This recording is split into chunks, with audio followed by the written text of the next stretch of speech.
Hello everyone, welcome to this new session on quantitative aptitude. I am Ashish and today I am going to start time and work with LCM method.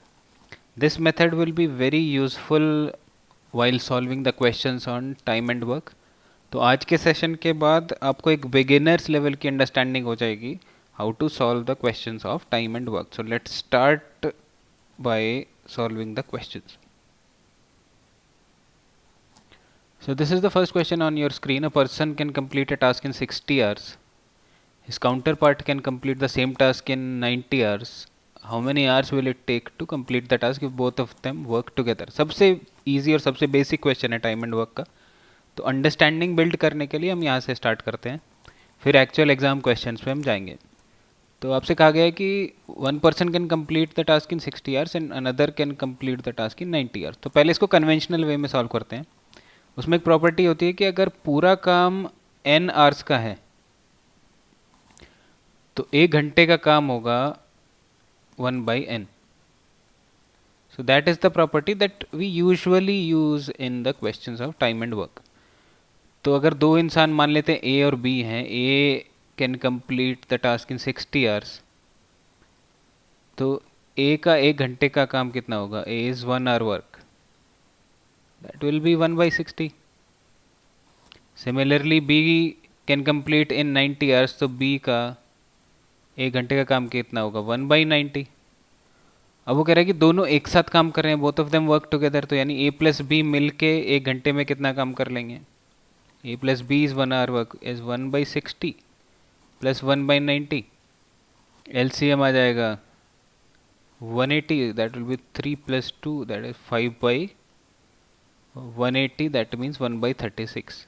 तो यानी A plus B मिल के 1 घंटे में 1/36 काम कर लेते हैं. तो यानी अगर 1 घंटे का काम 1/n है तो पूरा काम n आवर्स में कर लेंगे. तो अगर 1 घंटे का काम 1/36 है तो पूरा काम 36 आवर्स में कर लेंगे. So that means A and B together will take 36 hours to complete this task. This was the conventional way to solve this question. अब अगर आपको इन फ्रैक्शंस से छुटकारा पाना हो then we have the LCM method. तो उसकी बात हम करने वाले हैं इस सेशन में कि LCM मेथड है क्या. तो इसमें हम क्या करेंगे, जो भी वैल्यूज़ आपको दी गई हैं उनका LCM ले लीजिए. तो हम मान लेते हैं जो टोटल टास्क है हमारा that is of LCM of 60 and 90, that means 180. तो टोटल टास्क हमने मान लिया 180 यूनिट्स का है. LCM हमने क्यों लिया? क्योंकि 180 जो है वो 60 से भी डिवाइड हो जाएगा और 90 से भी डिवाइड हो जाएगा.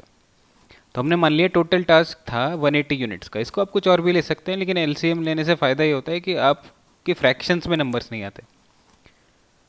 तो अगर 180 यूनिट्स A जो है वो 60 आवर्स में कर लेता है तो A का 1 घंटे का काम कितना होगा?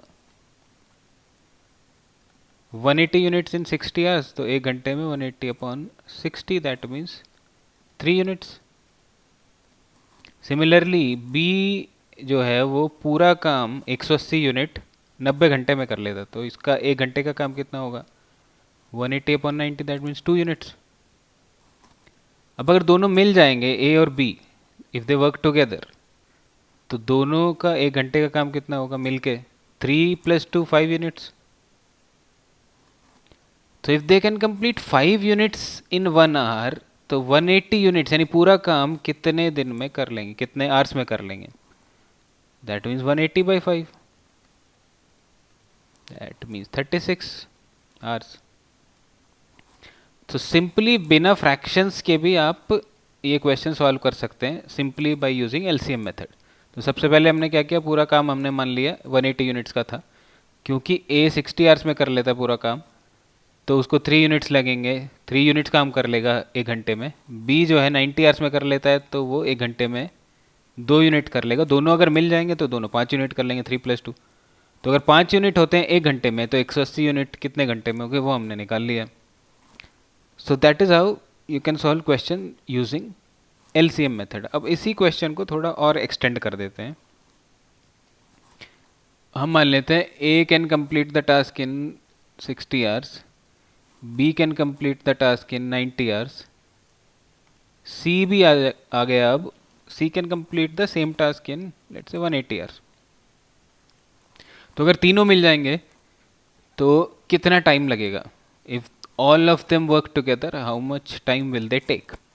तो अगेन एलसीएम मेथड से हम सॉल्व करते हैं। LCM of all the three values 60, 90 and 180।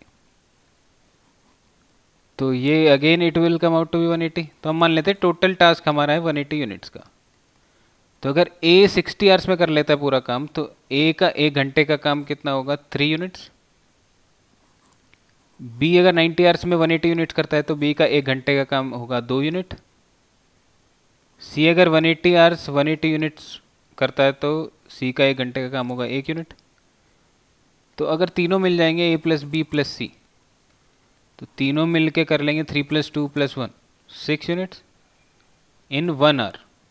तो if 6 units are completed in 1 hour, तो 180 units total task is of 180 units. So 180 units will be completed in how many hours? So 1/6 into 180 and 180/6, 30 hours would be the answer.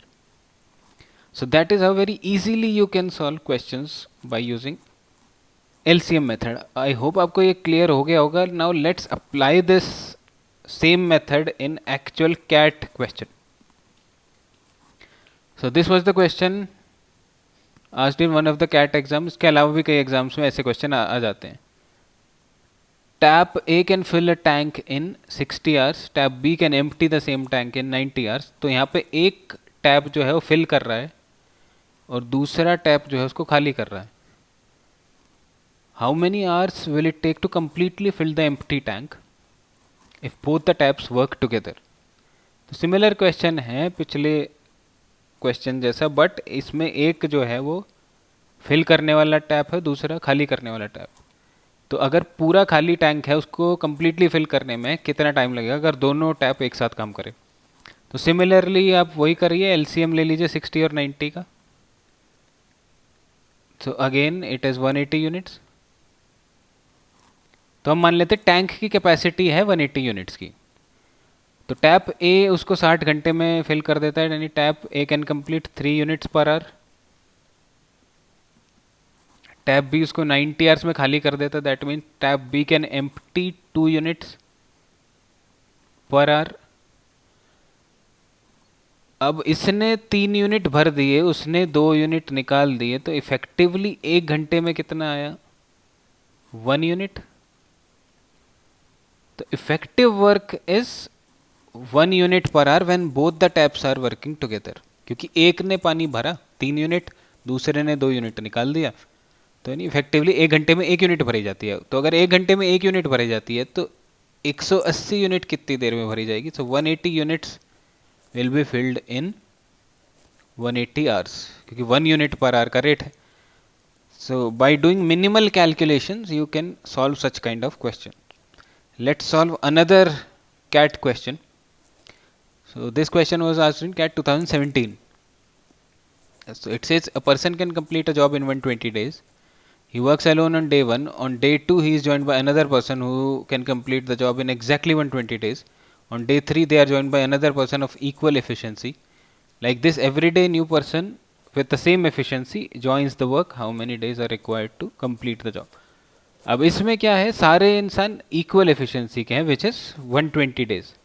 तो अगर LCM लेंगे सारे equal values का तो वही आएगा। तो हम मान लेते हैं total task, total work is of 120 units. LCM of 120 120 120 अगर आप करते रहोगे तो 120 आएगा, ऑब्वियस सी बात है। तो 120 मान लेते हैं टोटल वर्क।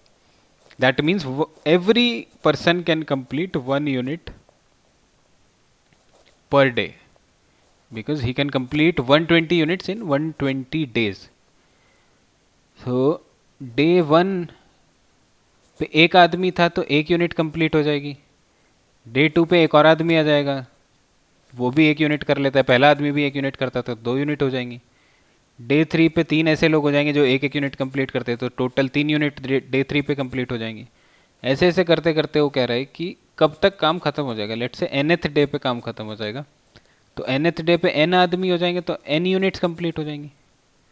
सो अगर इन सबको ऐड कर दें so that should be equal to the total work which is of 120 units.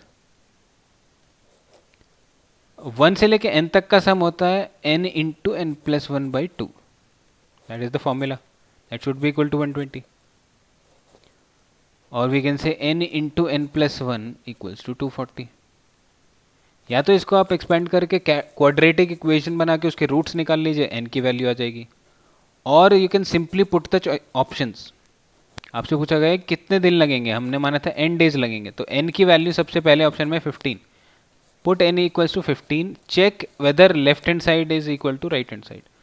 तो n को अगर 15 रख दो तो 15 into 15 plus 1 16, which is equal to 16 into 5 8, 16 plus 8 is 24, so which is equal to right hand side. That means first option is correct. So LCM method will make your life very easy. So start applying this method in every question of time and work. We'll again meet with some new topic. Till then, keep learning and goodbye.